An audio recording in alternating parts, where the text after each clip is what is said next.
আবু জেহেল আবু লাহাবের রক্ত বর্তমান সময়ে যাদের শরীরের মধ্যে প্রবাহিত আছে, যারা ইসলামের বিরোধিতা করে, কোরআনের বিরোধিতা করে, ব্লাড টেস্ট করলে দেখতে পারবেন তাদের শরীরের মধ্যে রক্ত আবু জেহেল ফেরাউনদের রক্ত, ঠিক কিনা বলেন?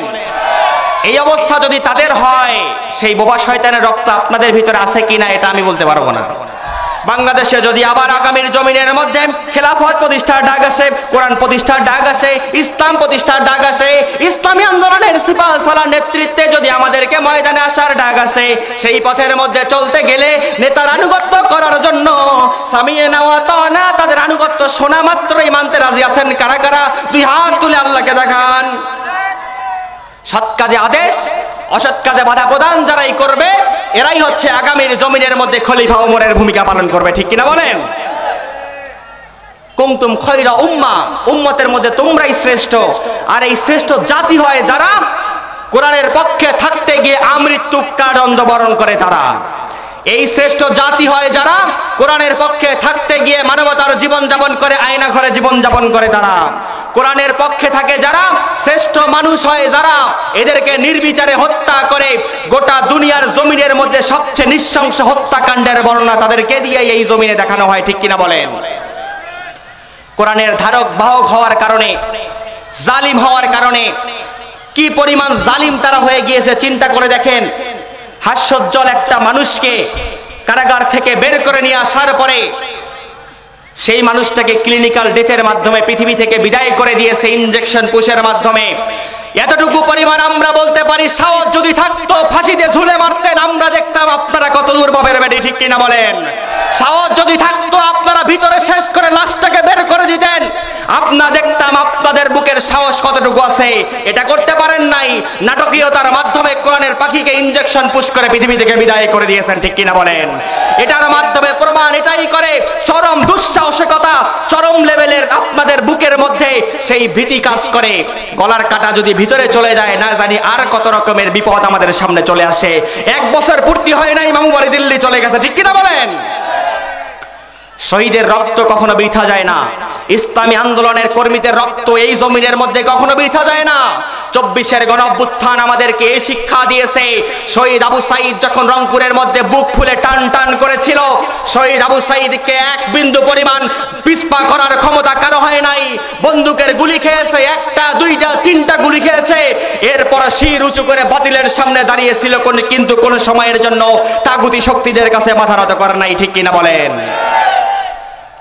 কোরআন দিয়ে বিচার ফয়সালা করলে 90% মুসলমানের দেশের মধ্যে ইসলামের সৈনিকদেরকে যারা ফাঁসির মঞ্চে দিয়েছে বিনা বিচারে, তাদের বিচার আমরা এই বাংলার ভূখণ্ডে পেতাম, ঠিক কিনা বলেন?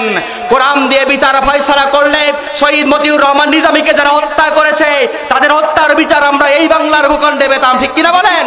কোরআন দিয়ে বিচার ফয়সালা করলে আলী হাসান মুজাহিদকে যারা হত্যা করেছে, তাদের বিচার আমরা এই বাংলায় পেতাম। কোরআন দিয়ে বিচার ফয়সালা করলে আল্লামা সাঈদীকে যারা হত্যা করেছে, তাদের হত্যার বিচার আমরা এই বাংলায় পেতাম, ঠিক কিনা বলেন?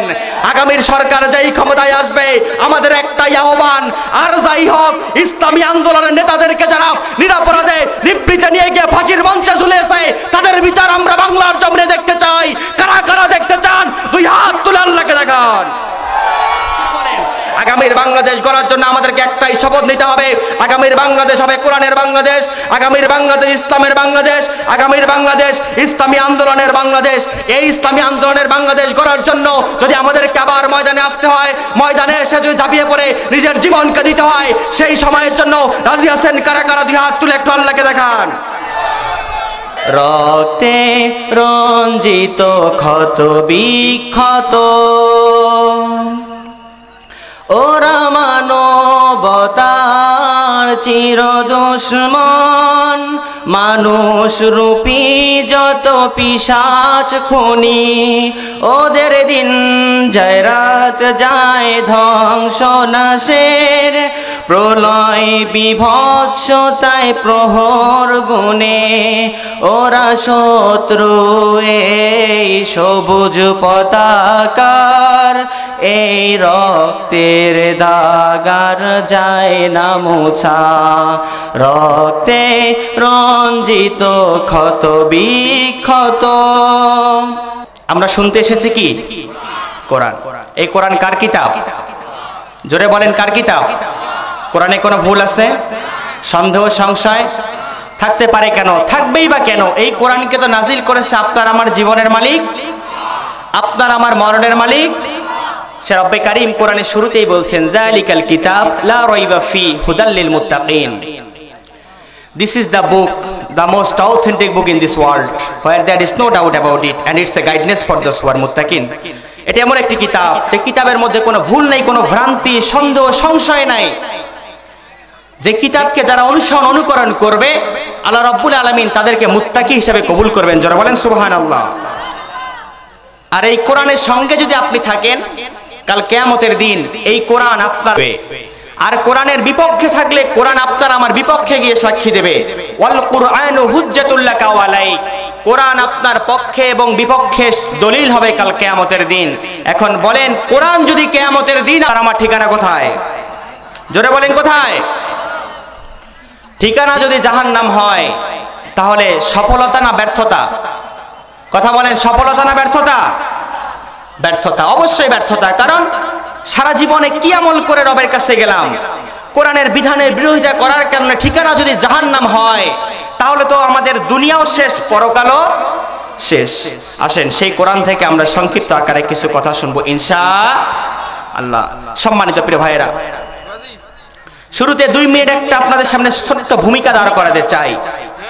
ভূমিকাটা হলো দীর্ঘ 15টি বছর স্বৈরাচার আমাদের উপরে স্বেচ্ছাচার হয়েছিল, ঠিক কিনা বলেন? যে স্বৈরাচার আমাদের উপর স্বেচ্ছাচার হয়েছিল, এরকম জান্নাতের বাগান কোরআনের মাহফিল আয়োজন করার জন্য আমাদের তাফসীর মাহফিলের জন্য পারমিশন নিতে যেতে যেতে জুতার তলানি পর্যন্ত আমাদের ক্ষয় যেত, ঠিক কিনা বলেন? আর আজকে স্বৈরাচার পতনের পরে এমন অবস্থা হয়ে গিয়েছে, তাফসীর মাহফিলকে যারা বাধা দিয়েছিল, তাফসীর মাহফিল আজকে স্রোতের বাঁধের মতো করে ওভারটেক করে গিয়ে আজকে বিপুল সংখ্যক ভাবে তাফসীর মাহফিল আমাদের ময়দানে হচ্ছে, ঠিক কিনা বলেন? এই কোরআন এমন এক শাশ্বত বিধান, এই কোরআনের সঙ্গে আপনি থাকবেন, আপনার পরকালীন ঠিকানা হবে জান্নাত। কোরআনের বিরোধিতা আপনি করবেন, এই কোরআন কাল কিয়ামতের দিন আপনাকে জাহান্নামের মধ্যে নিয়ে যাবে। এই কোরআন এমন এক কিতাব, এই কোরআনের বিরোধিতা ইতিপূর্বে যারা করেছিল ওরা কেউ দুনিয়ার জমিনে টিকতে পারে নাই। আবু জেহেল, আবু লাহাব, উতবা, শায়বা, ওলীদ ইবনে মুগিরা কেউ যেমন কোরআনের বিরোধিতা করে টিকতে পারে নাই, তারও আগের ইতিহাস আল্লাহর এই কিয়ামতের দিনের বিরোধিতা করার কারণে, ইসলামের বিরোধিতা করার কারণে ফেরাউন টিকতে পারে নাই, আবু জেহেল টিকতে পারে নাই, নমরুদ, হামান কেউ যেমন টিকতে পারে নাই। আজও সমাজের মধ্যে যারা আল্লাহর জমিনের মধ্যে কোরআনের বিরোধিতা করবে, ইসলামের বিরোধিতা করবে, ইসলামী আন্দোলন বীর সিপাহ সালার যারা বিরোধিতা করবে, ওরা ধ্বংস হয়ে ধ্বংসের অতল গহ্বরে নিপতিত হয়ে পিছনের দরজা দিয়ে ভেগে ওদের মামু বাড়ি দিল্লি চলে যাবে। আগামীতে যারা এই অবস্থান নেবে তাদের ঠিকানা কোথায়? কোথায়? একজন তো মামুর বাড়ি গেছে, আর একজন কোথায় যাবে কোনো হদিস নাই। সম্মানিত প্রিয় ভাইয়েরা, কোরআন এমন এক কিতাব যার সঙ্গে থাকবেন আপনার সম্মান বাড়বে না কমবে? বাড়বে না কমবে? বাড়বে। আর বিরোধিতা করলে কমবে, শেষ, আপনার সবকিছু শেষ। কাজে আসেন আকলমান বান্দা আপনারা, বিবেক বুদ্ধি আপনাদের আছে, বিবেক বুদ্ধিকে সঠিক জায়গায় ব্যবহার করে আল্লাহর কোরআনের জন্য, আল্লাহর এই জমিনে আল্লাহর বিধান কায়েমের জন্য এক প্ল্যাটফর্মে চলে আসি। এক প্ল্যাটফর্মে যদি আপনি আমি আসতে পারি, আলিয়া কওমি সব ভেদাভেদ ভুলে গিয়ে, সমস্ত দলের সব ভেদাভেদ মতভেদকে ভুলে গিয়ে আল্লাহর এই জমিনের মধ্যে কোরআনের বিধান কায়েম করার জন্য, ইসলামের বিধান, ইসলামের হুকুমত কায়েম করার জন্য ময়দানে যদি আবার ডাক আসে, 24শে গণ আন্দোলনের মতো করে যদি আবার ময়দানে আমাদের ডাক আসে, সেই পথে চলতে রাজি আছেন কারা কারা? দুই হাত তুলে আল্লাহকে দেখান।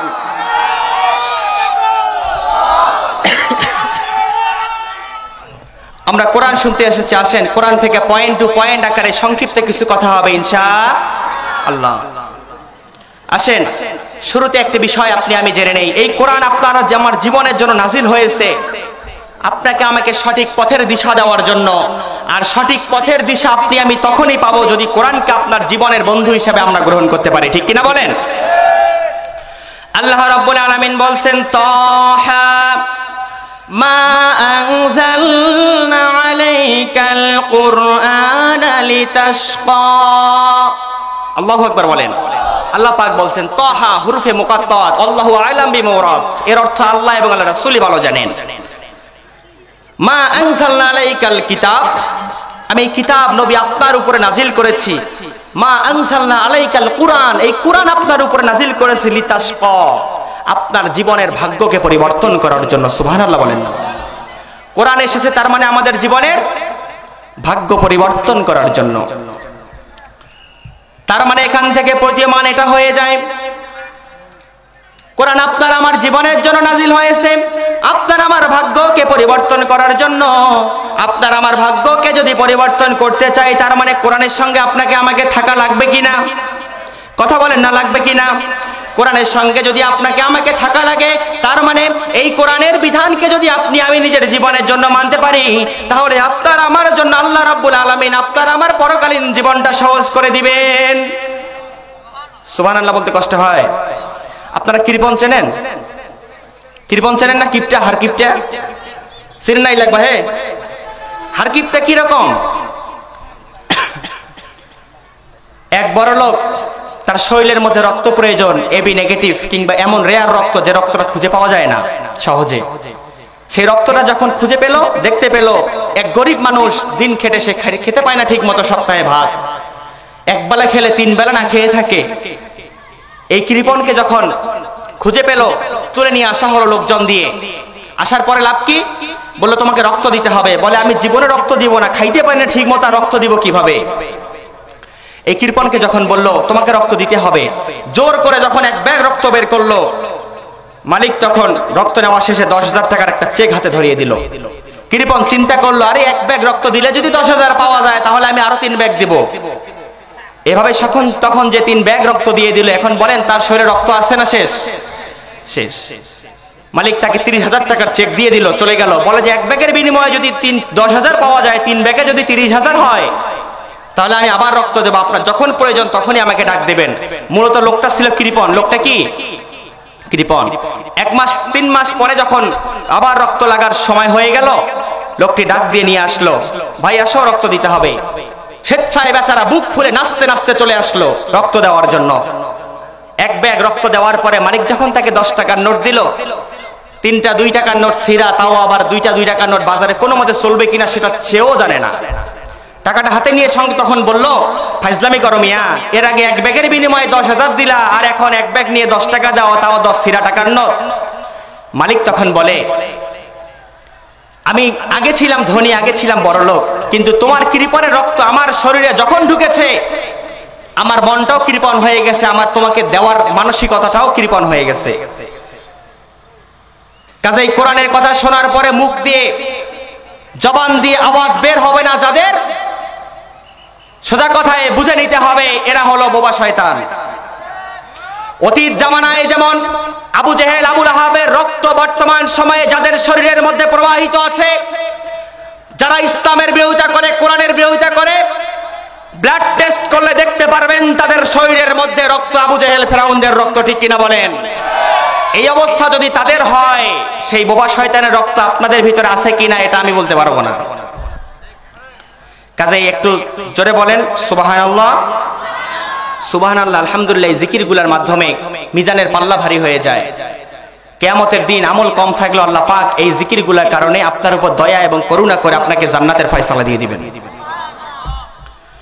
সম্মানিত প্রিয় ভাইয়েরা আমার, লিতাশক শব্দের ব্যাখ্যা মুফাসসির کرامগণ এই লিতাশক শব্দের ব্যাখ্যার মধ্যে লিখেছেন, এই কোরআন নবী তোমাদের উপরে তোমাদের জীবনের অভাবকে দূর করে দিবে, তোমাদের ভাগ্যকে পরিবর্তন করে দিবে।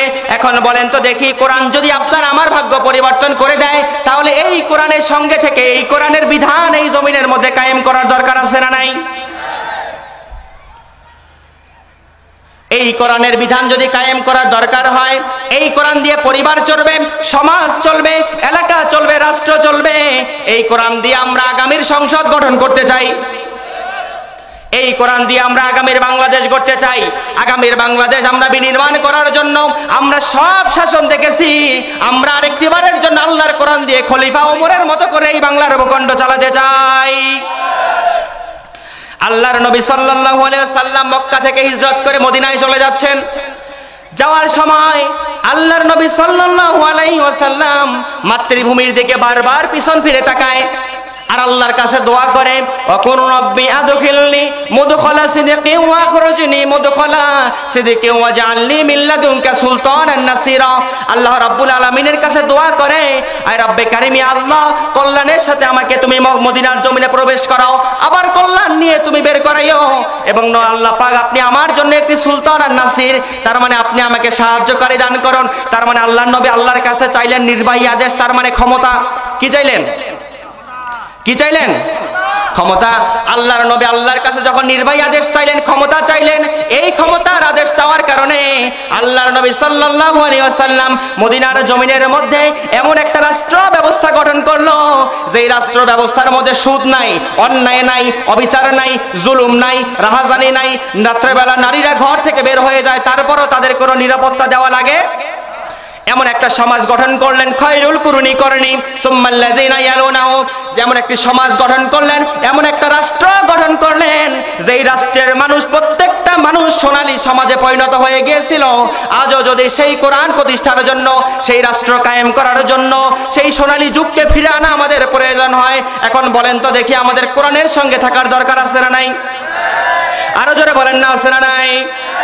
বাংলাদেশে যদি আবার আগামীর জমিনের মধ্যে খেলাফত প্রতিষ্ঠার ডাক আসে, কোরআন প্রতিষ্ঠার ডাক আসে, ইসলাম প্রতিষ্ঠার ডাক আসে, ইসলামী আন্দোলনের সিপাহসালার নেতৃত্বে যদি আমাদেরকে ময়দানে আসার ডাক আসে, সেই পথের মধ্যে চলতে গেলে নেতার আনুগত্য করার জন্য সামিয়েনা ওয়া আতানা, তাদের আনুগত্য শোনা মাত্রই মানতে রাজি আছেন কারা কারা? দুই হাত তুলে আল্লাহকে দেখান। এই কোরআনের সমাজ যদি আমাদের এলাকার মধ্যে প্রতিষ্ঠিত হয়ে যায়, রাষ্ট্রের প্রতিষ্ঠিত হয়ে যায়, মানুষেরা কি রকম সুযোগ সুবিধা পেতে পারে? এই খেলাফত যদি প্রতিষ্ঠিত হয়ে যায়, সুযোগ সুবিধা কি হতে পারে? আসেন কোরআন থেকে জেনে নেই। আল্লাহ রাব্বুল আলামিন বলছেন, ওয়ালাউ আন্না আহলাল কুরআমানুত্তাকাউ লাফাতাহনা আলাইহিম বারাকাতিম মিনাস সামাই ওয়াল আরদ। আল্লাহু আকবার বলেন। আল্লাহ তাআলা বলছেন, তোমরা যদি কোরআন দিয়ে এলাকা, সমাজ, রাষ্ট্রকে পরিচালনা করতে চাও, ও বান্দা, শর্ত দুইটা, ঈমান, তাকওয়া এবং কোরআন, এই দুইটার ভিত্তিতে যদি সমাজ এবং রাষ্ট্র পরিচালনা করো, আমি রব্বে কারীম ঘোষণা দিয়ে দিলাম, তোমাদের জন্য আসমান আর জমিনের রহমতের দরজাগুলি খুলে দেব। আরো জোরে বলেন না সুবহানাল্লাহ। রহমতের দরজা কিভাবে খুলবে? রাষ্ট্রপ্রধান যদি তাগুতি শক্তির অনুকরণ করে, বাতিল শক্তির অনুকরণ করে, সেই দেশে রহমত আসার কোনো সুযোগ নাই। ঠিক কিনা বলেন?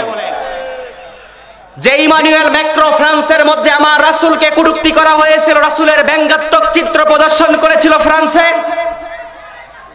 তৎকালীন সেই সময়ের মধ্যে যে ইমানুয়েল ম্যাক্রোর সঙ্গে গালে গাল লেগে যে নিজের স্বার্থ হাসিল করতে পারে, এই রাষ্ট্রপ্রধানের দ্বারা আমাদের দেশে আল্লাহর রহমত আসার প্রশ্নই আসতে পারে না। ঠিক কিনা বলেন?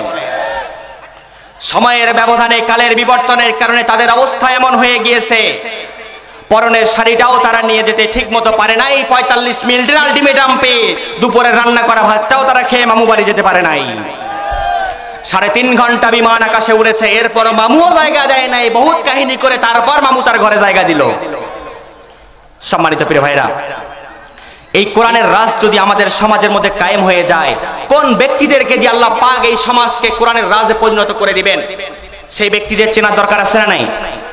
কথা বলেন, আছে না নাই? আছে। আসেন সেই সমস্ত ব্যক্তি কারা, তাদের কোয়ালিটিটা কি হবে? আল্লাহ রাব্বুল আলামিন বলছেন, কুনতুম খায়রা উম্মাহ উখরিজাত লিন-নাস তা'মুরুনা বিল মারুফ ওয়া তানহাউনা আনিল মুনকার। আল্লাহ রাব্বুল আলামিন বলেন, মানুষ তোমাদেরকে আমি যাচাই করেছি, বাছাই করে নিয়েছি। কুনতুম খায়রা উম্মাহ, উম্মতের মধ্য থেকে তোমরাই শ্রেষ্ঠ, তোমরাই সর্বশ্রেষ্ঠ। উখরিজাত লিন-নাস, যাদেরকে আমি রব্বে কারীম বের করে নিয়ে এসেছি মানবতার কল্যাণ করার জন্য। তা'মুরুনা বিল মারুফ ওয়া তানহাউনা আনিল মুনকার, তোমরা মানুষদেরকে আল্লাহর পথে আহ্বান করবা আর অসৎ কাজের মধ্যে বাধা দান করবা। সৎ কাজে আদেশ আর অসৎ কাজে বাধা দান যদি করা এই মানুষদের কোয়ালিটি হয়, তাহলে বলেন তো দেখি এই মানুষদের সঙ্গে থাকার দরকার আমাদের আছে না নাই? সৎ কাজে আদেশ, অসৎ কাজে বাধা প্রদান যারাই করবে, এরাই হচ্ছে আগামীর জমিনের মধ্যে খলিফা ওমরের ভূমিকা পালন করবে। ঠিক কিনা বলেন? কুনতুম খায়রা উম্মাহ, উম্মতের মধ্যে তোমরাই শ্রেষ্ঠ। আর এই শ্রেষ্ঠ জাতি হয় যারা কোরআনের পক্ষে থাকতে গিয়ে আমৃত্যু কারাদণ্ড বরণ করে তারা। এই শ্রেষ্ঠ জাতি হয় যারা কোরআনের পক্ষে থাকতে গিয়ে মানবতার জীবন যাপন করে, আয়না ঘরে জীবন যাপন করে তারা। কোরআনের পক্ষে থাকে যারা, শ্রেষ্ঠ মানুষ হয় যারা, এদেরকে নির্বিচারে হত্যা করে গোটা দুনিয়ার জমিনের মধ্যে সবচেয়ে নৃশংস হত্যাকাণ্ডের বর্ণনা তাদেরকে দিয়ে এই জমিনে দেখানো হয়। ঠিক কিনা বলেন? কোরআনের ধারক বাহক হওয়ার কারণে, জালিম হওয়ার কারণে কি পরিমাণ জালিম তারা হয়ে গিয়েছে চিন্তা করে দেখেন। হাস্যোজ্জ্বল একটা মানুষকে কারাগার থেকে বের করে নিয়ে আসার পরে সেই মানুষটাকে ক্লিনিক্যাল ডেথের মাধ্যমে পৃথিবী থেকে বিদায় করে দিয়েছে ইনজেকশন পুশের মাধ্যমে। এতটুকু পরিমাণ আমরা বলতে পারি, সাহস যদি থাকতো ফাঁসিতে ঝুলে মারতেন, আমরা দেখতাম আপনারা কত দূর বাপের বেটি। ঠিক কিনা বলেন? সাহস যদি থাকতো আপনারা ভিতরে শেষ করে লাশটাকে বের করে দিতেন, আপনারা দেখতাম আপনাদের বুকের সাহস কতটুকু আছে। এটা করতে পারেন নাই। নাটকীয়তার মাধ্যমে কোরআনের পাখিকে ইনজেকশন পুশ করে পৃথিবী থেকে বিদায় করে দিয়েছেন। ঠিক কিনা বলেন? এটার মাধ্যমে প্রমাণ এটাই করে, চরম দুঃসাহসিকতা, চরম লেভেলের আপনাদের বুকের মধ্যে সেই ভীতি কাজ করে। গলার কাটা যদি ভিতরে চলে যায়, না জানি আর কত রকমের বিপদ আমাদের সামনে চলে আসে। 1 বছর পূর্তি হয় নাই, মামু বাড়ি দিল্লি চলে গেছে। ঠিক কিনা বলেন? শহীদের রক্ত কখনো বৃথা যায় না। ইসলামী আন্দোলনের কর্মীদের রক্ত এই জমিনের মধ্যে কখনো বৃথা যায় না। 24-এর গণঅভ্যুত্থান আমাদেরকে এই শিক্ষা দিয়েছে। শহীদ আবু সাঈদ যখন রংপুরের মধ্যে বুক ফুলে টান টান করেছিল, শহীদ আবু সাঈদকে 1 বিন্দু পরিমাণ পিছপা করার ক্ষমতা কারো হয় নাই। বন্দুকের গুলি খেয়েছে, 1টা 2টা 3টা গুলি খেয়েছে। এরপর শির উঁচু করে বাতিলের সামনে দাঁড়িয়েছিল, কিন্তু কোন সময়ের জন্য তাগুতি শক্তিদের কাছে মাথা নত করে নাই। ঠিক কিনা বলেন? সম্মানিত প্রিয় ভাইরা, আল্লাহ পাক আপনাকে আমাকে শ্রেষ্ঠ জাতি করেছেন কোরআনের কারণে। আর এই শ্রেষ্ঠ জাতি আমরা কেন হয়েছি? 3টা কারণে। বলেন কয়টা কারণে? জোরে বলেন কয়টা? 3টা। আসেন, 1 নাম্বার কারণ, আল্লাহ রাব্বুল আলামিন বলেন তোমাদের জীবন বিধান হিসেবে দিয়েছি ইসলাম। ইন্নাদ দীনা ইনদাল্লাহিল Islam. Islam is the complete code of life. Islam হলো তোমাদের জীবনের জন্য পরিপূর্ণ সংবিধান, পরিপূর্ণ জীবন বিধান। এই জীবন বিধান ইসলামকে বাদ দিবে যারা, ওয়ামান ইয়াবতাগি গায়রাল ইসলামি দীনান ফালান ইউকবালা মিনহু। মান শব্দটি আসার কারণে, নুন সাকিনের পরে ইয়া শব্দটি আসার কারণে, ইদগাম হওয়ার কারণে আল্লাহ পাক এখানে তাগিদ দিয়েছেন। একজন মাত্র ব্যক্তিকে বুঝিয়েছেন, তার মানে যে ব্যক্তি তার দল, যে ব্যক্তি তার পরিবার, যে ব্যক্তি তার গোষ্ঠী, যে ব্যক্তি তার এলাকার মানুষ, যে ব্যক্তি তার অধীনত সব মানুষকে বুঝিয়ে দিয়ে আল্লাহ পাক বললেন ওয়া ইয়াবতাগি গায়রাল ইসলামি দীনান ফালান ইউকবালা মিনহু। যারা ইসলামকে বাদ দিয়ে মানব রচিত আইনকে সংবিধান হিসেবে গ্রহণ করবে, ওদের কোনো আমল আল্লাহর কাছে কবুল হবে?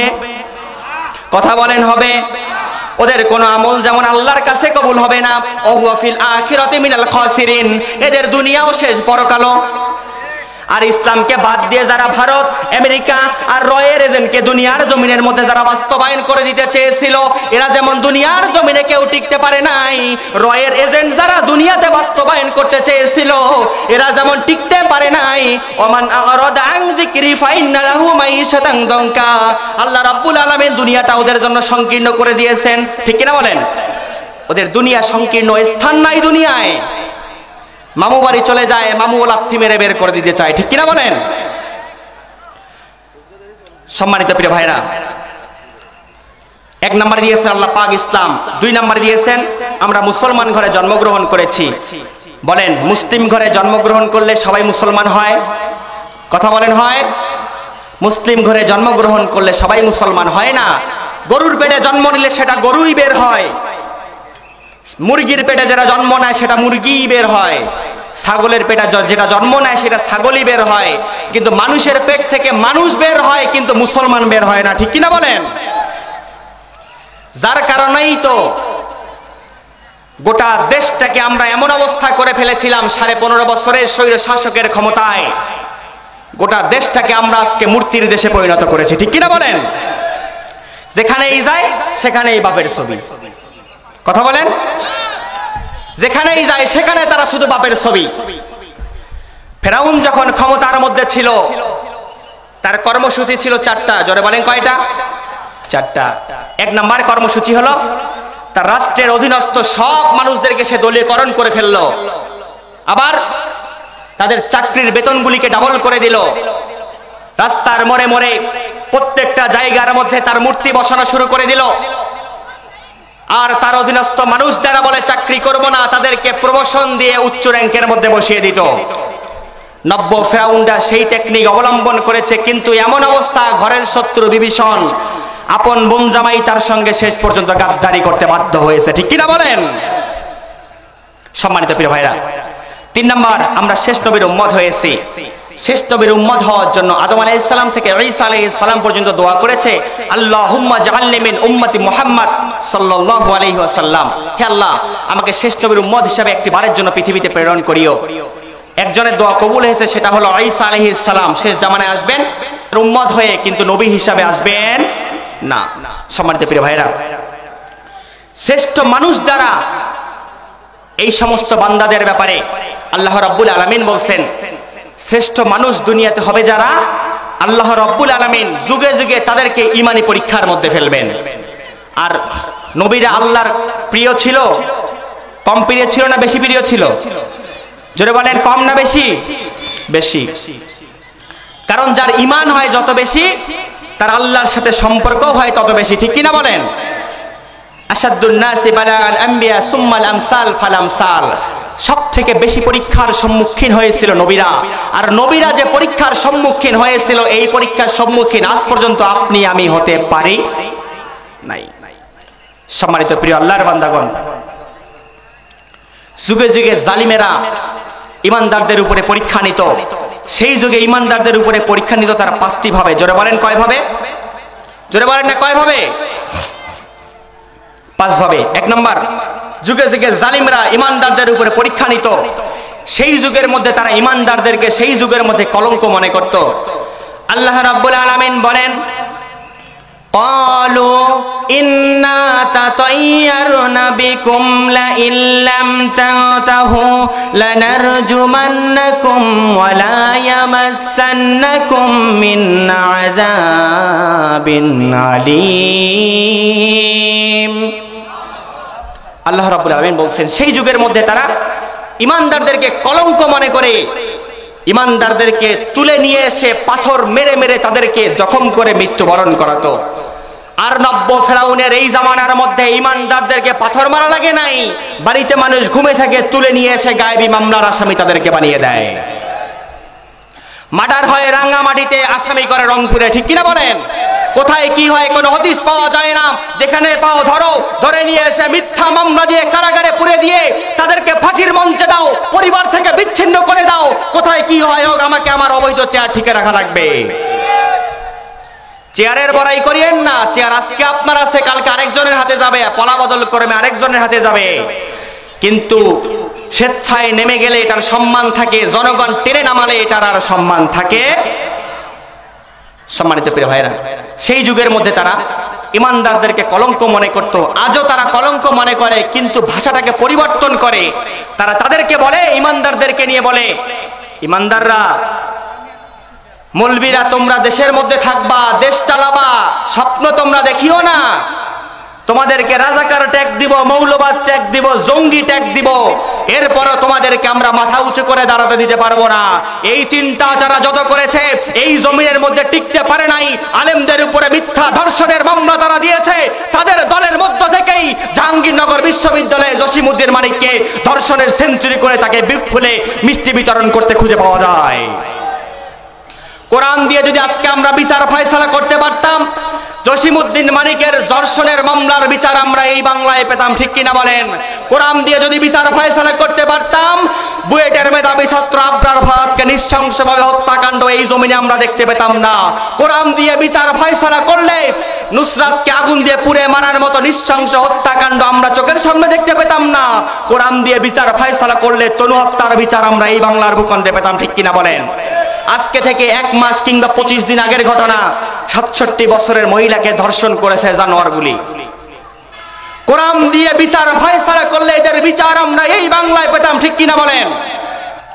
কোরআন দিয়ে বিচার ফয়সালা করলে 90% মুসলমানের দেশের মধ্যে ইসলামের সৈনিকদেরকে যারা ফাঁসির মঞ্চে দিয়েছে বিনা বিচারে, তাদের বিচার আমরা এই বাংলার ভূখণ্ডে পেতাম, ঠিক কিনা বলেন?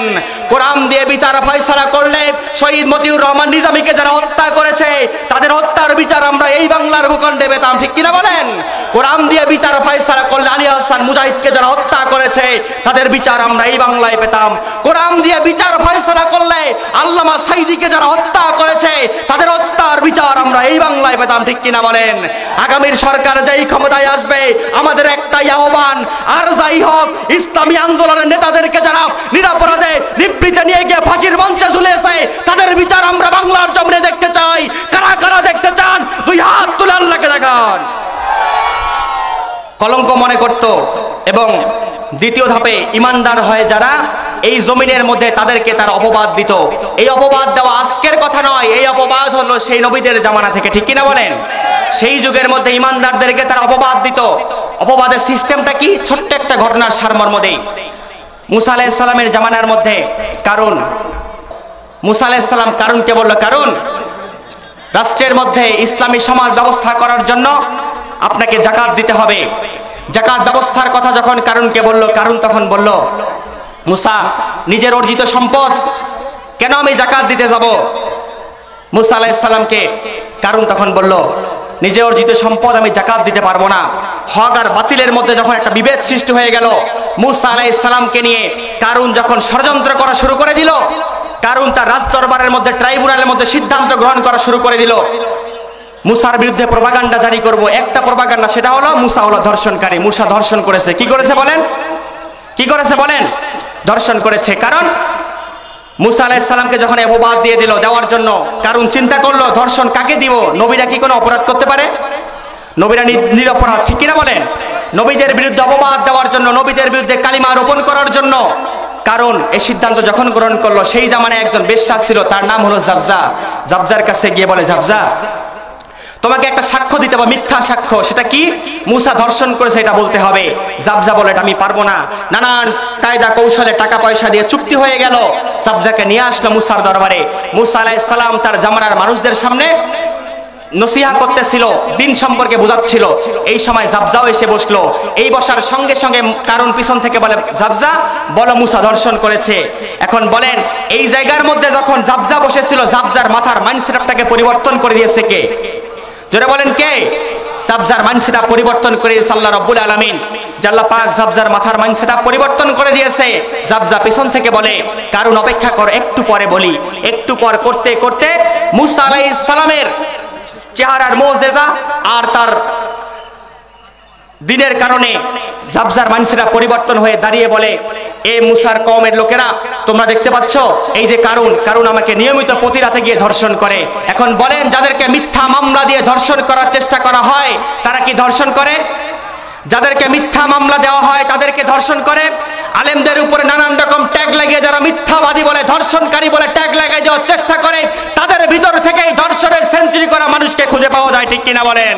যারা আলেমদের চরিত্রের মধ্যে কলঙ্ক রোপণ করেছে, আলেমদেরকে যারা রাজাকার বলেছে, মৌলবাদ বলেছে, জঙ্গি বলেছে, তাদের দলের মধ্য থেকে এই মৌলবাদ আর জঙ্গি তৎমা খুঁজে পাওয়া গেছে, ঠিক কিনা বলেন? আজও যারা আগামীর জমিনের মধ্যে কোরআন প্রতিষ্ঠার মানুষদেরকে বাধা দান করবে, ইসলামের মানুষদেরকে বাধা দান করবে, ইসলামী আন্দোলনের মানুষদেরকে প্রত্যেক পদে পদে যারা বাধা দান করে, তাদের উপরে কালিমা লোপন করার চেষ্টা করবে, এই সমস্ত মানুষদের উপরেই, তাদের ভিতর থেকেই আমরা মুসা আলাইহিস সালামের সময়কার মতো করে এদের ভিতর থেকেই আমরা সেই মানুষগুলিকে দেখতে পাবো, ঠিক কিনা বলেন? আগামীর বাংলাদেশ গড়ার জন্য আমাদেরকে একটাই শপথ নিতে হবে, আগামীর বাংলাদেশ হবে কোরআনের বাংলাদেশ, আগামীর বাংলাদেশ ইসলামের বাংলাদেশ, আগামীর বাংলাদেশ ইসলামী আন্দোলনের বাংলাদেশ। এই ইসলামী আন্দোলনের বাংলাদেশ গড়ার জন্য যদি আমাদেরকে আবার ময়দানে আসতে হয়, ময়দানে এসে যদি ঝাঁপিয়ে পড়ে নিজের জীবনকে দিতে হয়, সেই সময়ের জন্য রাজি আছেন কারা কারা? দুই হাত তুলে একটু আল্লাহকে দেখান।